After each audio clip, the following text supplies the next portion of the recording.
everyone, welcome back to my channel, welcome back to another video, and today we are once again talking about the Witch reboot. So I made a video last week about what we know so far, but since then a variety of pages have been released from the first issue, so we can get more of an idea of the story, of the characters, of the designs. We've got a lot more to go on than just that grainy picture of the cover. So I wanted to just go through those pages today and talk about what we can learn from them, what my thoughts are now that we have this new information, and yeah, just bring this information to you if you haven't got it yet. So let's dive into it.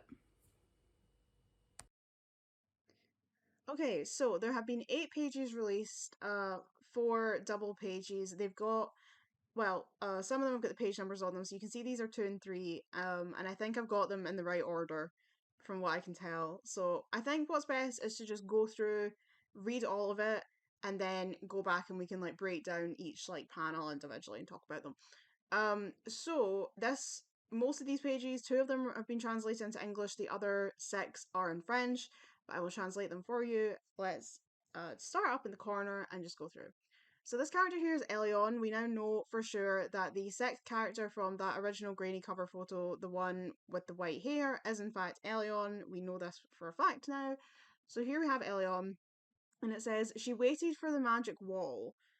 I'm not entirely sure what that means, but that I think is what that says. That I might be translating it wrong, but I think it says she waited for the magic wall. And then we go down and it says she discovered her true identity. Elion is dangerous. She will provoke the destruction of the world. Kandakar will have to be protected by a new guardian who has been chosen, I think is what that says. Or who have you chosen? Who is being chosen? Who are you choosing? And then we go up here and we see, well, she's on her phone, so we can see she has a smartphone. She has a frog case on her smartphone. I've only just noticed that this very second. That is so cute. She has a frog case on her smartphone, and she's looking at an article that says 17 things to do in Heatherfield. And then we have a voice coming in from the distance saying, I know that face, Wilhelmina Vandam, but I know how to fix it. And we see this lady here with blonde hair, and Will says, with the usual breakfast on the road, mom. And blonde lady says, false, this is the last breakfast on the road, and this one will be the right one, I'm sure.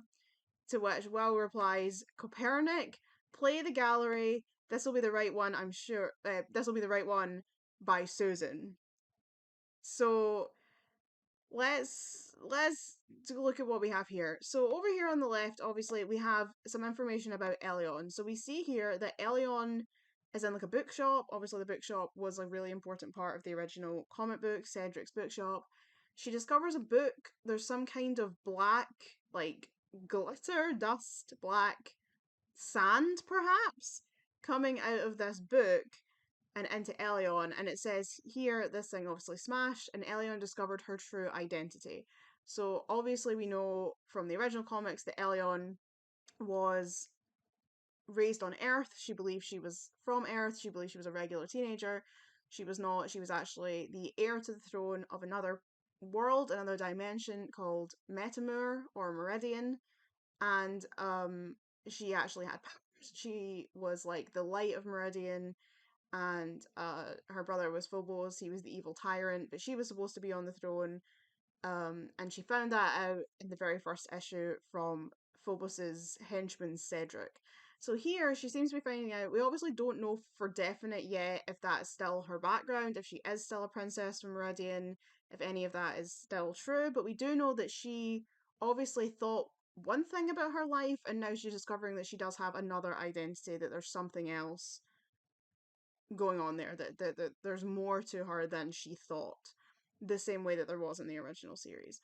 And when we scroll down, obviously it says, Elion is dangerous, she will provoke the destruction of the world. Kandakar will need to be protected by a new guardian. So Elion is a villain, at least in this part of the story. Elion will provoke the destruction of the world. It seems that Elion is like the harbinger of the Earth's destruction. Why, what her reasoning is, what her motivation is, we don't yet know. But Elion, at least in this first book, is definitely a villainous character. The same way she was at the start of the comics. And then over here, we obviously see Will. So at the beginning of the original comic and Halloween, we see Will and Susan arriving in Heatherfield for the first time as they're moving to their new city. And this is obviously what we get here as well.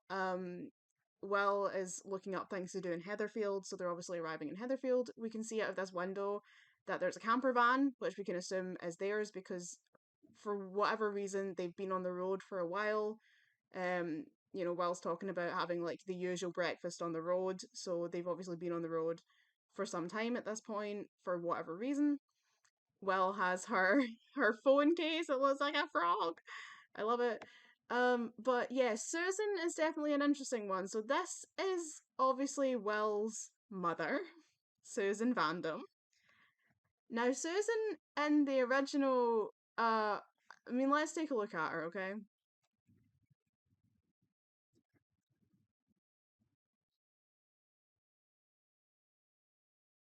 So this was Susan Vandam in the original comic, right? That's her in the TV show, this is her in the comic. She had big, long, kind of wavy blue hair. Blue was quite common in the Witch comic. She had quite a prominent nose. People bring that up a lot about her nose. In the TV show, she had kind of darker skin. Um, I mentioned in my last video, people kind of theorized that she was maybe Middle Eastern. That's quite a common fan theory, is that she is Middle Eastern. Okay, maybe I should stop scrolling. Whatever the heck is going on down here. Um, but yeah, this was Susan Vandam originally.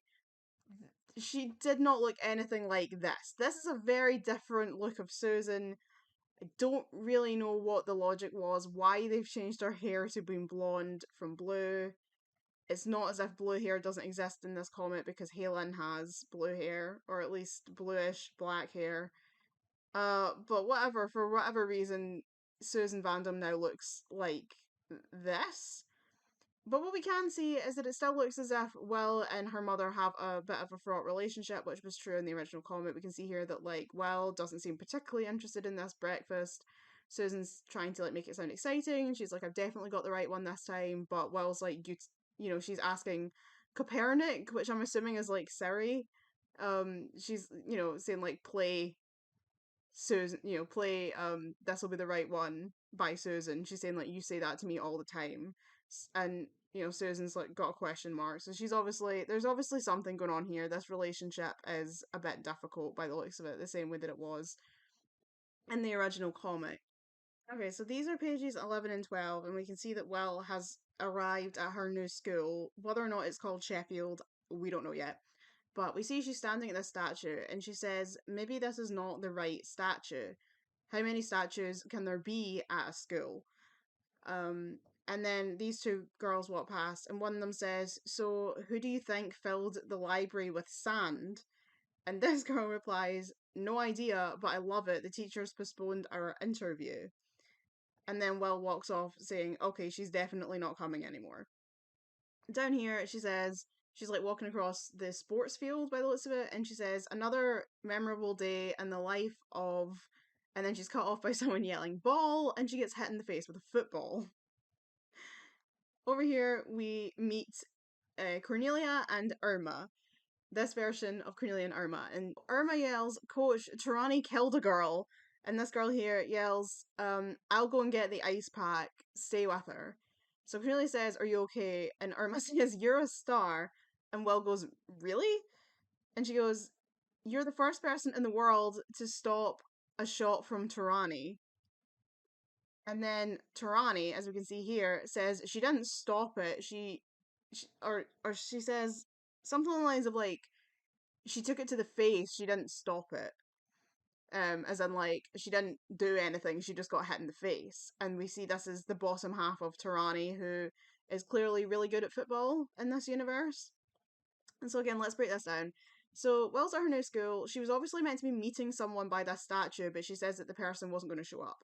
Also, these two girls are talking about someone filling the library with sand, and obviously we see in this panel that there was all this sand came flying out of this case when Elion went up to it. So presumably this is the school library and it's become filled with sand when Elion opened the book.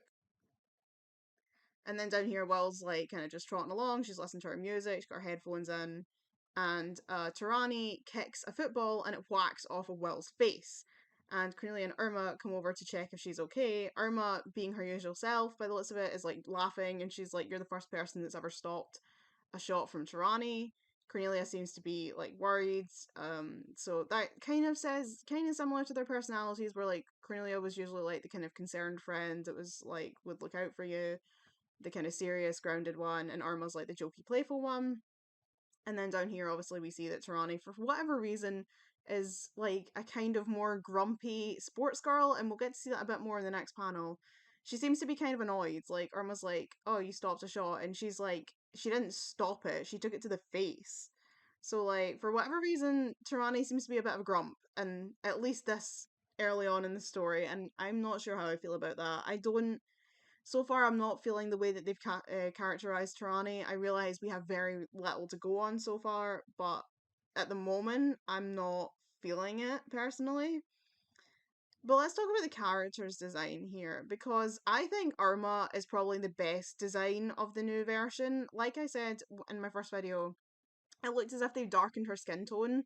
Obviously, in the TV show, she was kind of coded to be Latino or Hispanic, and it looks as if they have gone with that idea in this version. She does seem to have darker skin. You can see Cornelia and this girl in the background have quite pale skin. Irma's quite a bit darker, and she's definitely quite a bit darker than Will as well. So it looks as if they might have gone with like a more like Hispanic Latina coded kind of character design for Irma in this version, which I like. Will's outfit I want to talk about. I think it's interesting. It does, in the original comics and in the TV show, she was quite known for always wearing like big bulky jackets. She wore a lot of jackets and she's got her jackets on.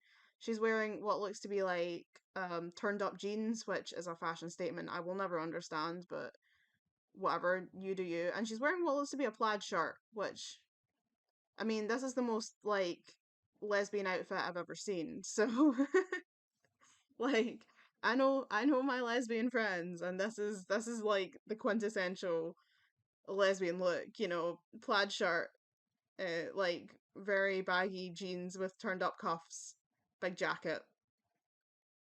She's given vibes. She's given sapphic vibes.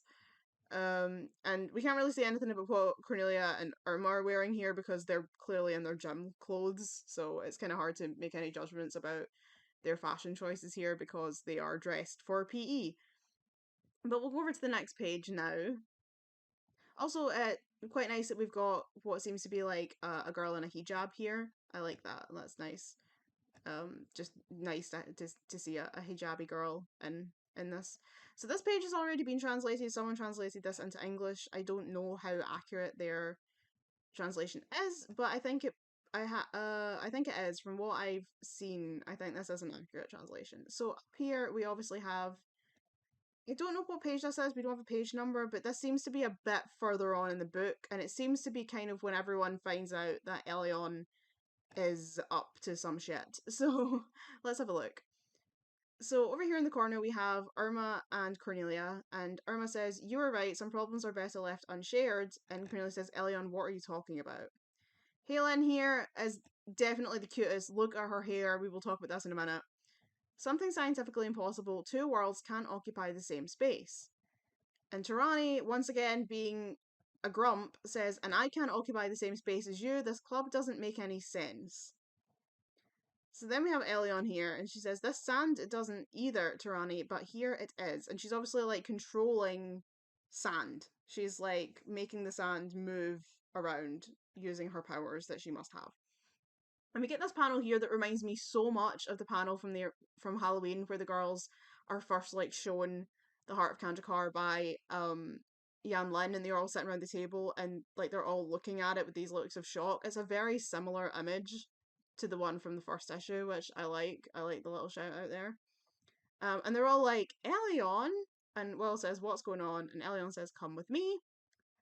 They again seem to be in the school library, and Elion says, I know you won't believe me, but I'm a witch. At first, I was only one in my dreams, but then I really became one. I managed to open a rift in the veil. It only lasted a second, but I saw another world. And Cornelia says, Elion, you're starting to scare me with this joke. And Elion says, it's not a joke, Cornelia. I'll open the veil again now. But to do it, I'll also have to use your energy.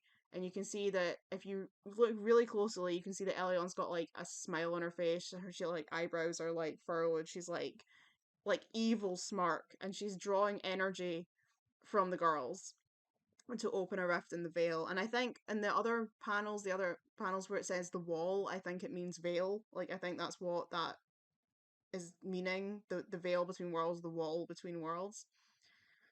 So this is interesting. We get a lot just from here. So first of all, Cornelia's fashion I think is very Cornelia. This jumper, she's got like the strappy top underneath, the jumper with the big like collar bit. She's got some jewelry on, her brown trousers. I think this is very Cornelia. The one thing that I really dislike is the fact that they've changed her eye color. They've given her brown eyes rather than blue. And I'm not saying like I'm thinking the logic for that might be to try and avoid the stereotype of like the perfect blonde haired, blue eyed girl, that like blonde haired, blue eyed is like the perfect thing, because obviously Cornelia was always the pretty one. So I think they're trying to avoid the idea that like that's like the beauty standard to hold yourself to. But I just find it really weird. Every time I look at her, I'm like, her eyes, I can't stop looking at how wrong her eyes are. I'm like, her eyes are meant to be blue. I don't know this girl. Like, this is not the Cornelia that I recognize. Her eyes are the wrong color. And she swapped eye colors with Will, because Will had brown eyes originally, and her eyes are now blue. So her and Will and Cornelia have swapped eye colors, and it's just really frustrating because I honestly think they would look better the other way around. But what can you do? Also, Cornelia's eyebrows are literally the worst thing I have ever seen. I can't stop looking at them. Who drew on Cornelia's face with a biro pen? Who got a pen and drew on my girl's face? Because I need to talk to them. Everybody else has, look, good eyebrows, good eyebrows, good eyebrows, good eyebrows, good eyebrows, and then Cornelia. Just horrendous. Like, this girl cares about her appearance. If she's anything like the original Cornelia, there's no way she looked in the mirror in the morning and thought, my eyebrows are on fleek. Like, no, no, no, no, no, no. Anyway, Irma looks super cute. I love her hair. She's looking adorable. She's wearing a very typical Irma outfit, like a pink cardigan and some jeans. That is like very classic Irma from the original comics.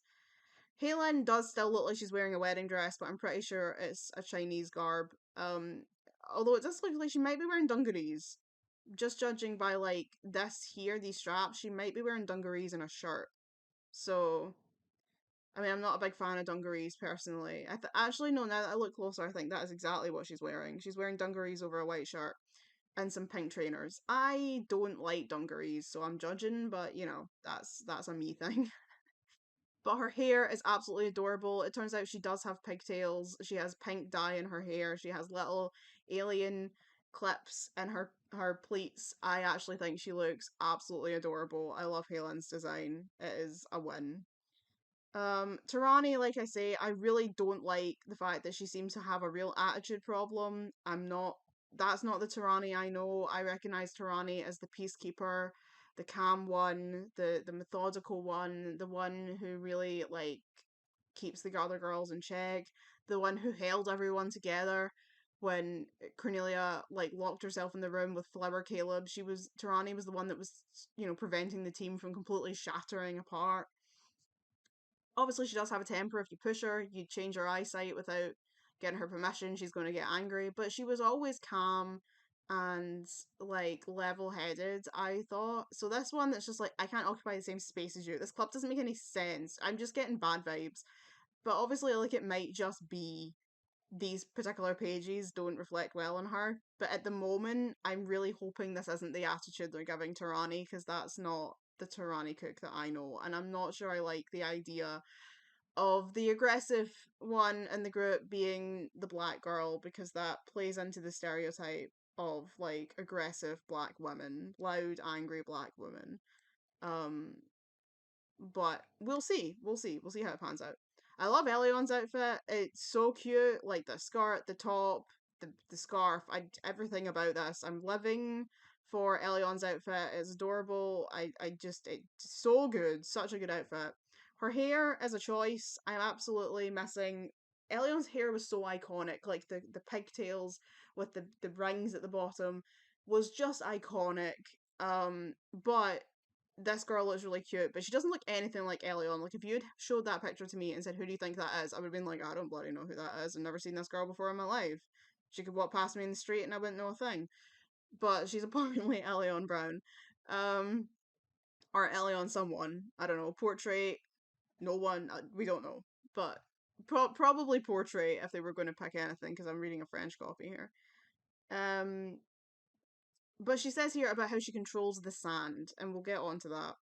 But so she finds out that she's a witch, and she says that she was one in her dreams, but then she really became one. She managed to open a hole in the veil. It looks like there might still be a bond between Cornelia and Elion, because she's kind of standing at the front, the other girls are standing back.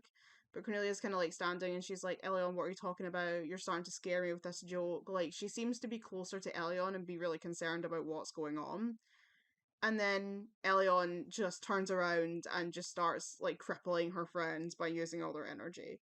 So Elion is definitely being a villain here. But then we've got one more page to go, which is quite interesting. So this is page 51 and 52. So I'm thinking it's definitely after, because she references what Elion's told them. So this is definitely later in the comic. But obviously we've jumped ahead quite a bit because we're at page 51 and 52 here. So let's have a look. So we've got thing, this thing that looks like a sheet of wallpaper with a mask stuck to it. But anyway, this thing I've never seen before in my life says, "We are not ghosts. We are the oracles of Kanjakar, the chosen ones." And Will says, "The chosen ones. Well then, could you please disappear? Basically, could you go away, please?" And they say, "We cannot, the wall will crumble." And Will says, "The wall?" Then what Elion said was true. So this thing here, this ghost oracle bit of wallpaper, says Elion is not your friend and she is not a witch. And Will is going like, "No, this is just a nightmare," Will, like trying to pretend it's not happening. And this one here is, Elion is a spy from Meridian, the dark dimension. Instead in here it says like, she wants to destroy the wall that protects all dimensions from the evil of Meridian. If she succeeds, the black sand will consume the earth and it will vanish. You know how it works. And Will says, while eating her sandwich, she's like still talking to this crazy wallpaper monster, and is still eating her sandwich. I absolutely relate. It doesn't matter how bad things are, I will always have time to eat my snacks. But she says she used all of our energy, or all of my energy. She used all of our energy. She used all of my energy. Um, and this thing, Wallpaper Monster says, Kanjakar needs a protector, or Kanjakar needs to protect the wall, but we are only shadows. We need you. You're special, Will. You are our guardian. And Will says, "You really are in trouble, huh?" As in, like, "I'm your guardian? You really are in trouble." And then the shadow thing says, "Let the heart of Kanjakar be the judge. The forces of nature are contained within, and from today until the end, they are with you. The power of water, the power of earth, the power of fire, the power of air, and the power of the heart that commands them. Stop or prevent Elion from destroying the wall, Guardian, save the earth." So that's what it says here. So I have absolutely no idea what this wallpaper monster is, why they're flying about, why they seem to be in Will's kitchen. I have absolutely no idea. I do not know what these things are. But they claim to be the oracles of Kanjakar, the chosen ones. Now, obviously, the oracle, as we know him, is a little bald dude in a robe, but these things claim to be the oracles of Kanjakar, and like obviously the oracle does have like a council, but again they are just little dudes in robes. But these things seem to be flying wallpaper monsters with theatre masks stuck to them. Whatever. But what they say here is, obviously in this page Elion says like, "You won't believe me, but I'm a witch." But in this page, this monster says, "Elion is not your friend and she's not a witch. She is a spy from Meridian, the dark dimension." So they're trying to say that Elion was lying, that what she said was not the truth, that she's not um a witch that like, is just discovered her powers, that she's a spy, that she was sent to Earth to spy for Meridian. Now whether or not that's true, I'm not sure, because in this page it says Elion discovered her true identity, but then on this page it's saying like she was a spy. So I don't know, unless she was like a sleeper agent and like she touched the book and it like unlocked her or whatever, like it unlocked her sleeper agent status. I don't know. But yeah, so interesting wording to say that she's a spy from Meridian, and it calls it the Dark Dimension, which is also a term that was used in the original comic to refer to Meridian. So Meridian definitely exists. That's an important thing to say, is that the world of Meridian exists in this new version. Kind of suspected it would, but you just never know, because we have to remember that this is supposed to be a whole new story, so we can't guarantee that anything that we know about Witch, anything that we knew from the original comic, is true in this version. We have to remember that anything can happen in this new version. But we do know that Elion is from Meridian in this version, so we're on track there at least. But what it does say is that if she succeeds, the black sand will consume, or the earth will vanish and the black sand will consume the world, basically. Or it'll consume everything um, in its path. So the black sand is obviously this and this. And apparently, for whatever reason, according to this version of the story, the black sand is something that Elion can control that will consume the earth. And that's why they need to stop her. They need to protect the veil, because they need to stop Elion from unleashing the black sand upon the world for whatever reason. And then Flying Monster says, we, like, Kandakar's job is to protect the wall, but we can't do it because we are only shadows, so we need you, the new Guardians. And that's when he gives her the new version of the Heart of Kandrakar, which I think is super cute. Like, it's not quite the way that we recognize it, but it's really pretty. I like the new Heart of Kandrakar. It's sweet. Um, and then down here, we see Will in her first transformation into Guardian form, and we can see her outfit more clearly, where she has like the outfit from the cover. I have to say, now that I'm seeing it like in full, I do like it more, and it is obviously like the similar colors to the original. It's not, I don't, I don't love it, but I don't dislike it either. I do think it's really cute. I do stand by the fact that it kind of looks like gym wear, but it's growing on me more here. I can kind of I can appreciate it more, but it doesn't have quite the fantasy vibe of the original Guardian outfits that I loved. It's a bit too similar to your normal clothes. It's a bit too close to what like I could, I feel like I could wear that to the gym in real life, and I don't really want my Guardians to look like me at the gym. Is my point, but I don't hate it. I don't hate it. I do like it. It's just not. I want it to be a bit more fantasy than that. But as of yet, we still haven't seen the other girls' outfits, so that is intriguing, and I'm interested to see where that's going. Um, and these here, I'm assuming, are Meridianites. We can't see particularly clearly, but we can see people with like scythes. This guy's no got a shirt on. As of yet, we still don't know anything about Meridian, but those are our 8 pages. So this is what we know so far. This is the new information that I have for you, and yeah, I still don't know how I feel. I don't know if I'm more or less excited than I was a week ago when I knew nothing, because um, yeah, I don't know. I don't know. I'm intrigued because now we know that Elion's evil. We know that she's the villain they're gonna have to fight, and I always liked that. I loved evil Elion at the start of the series. She was so cool. Um, I like uh um the fact that she's definitely from Meridian, so we're keeping that plot line. Will's still the new girl, but I'm not liking the new Susan. I don't know why they've changed her and made her look like that. I'm not feeling that at all. That's no, I'm not feeling this. I don't know who this is. I do not recognize her. This is not the Susan Vandam that I know.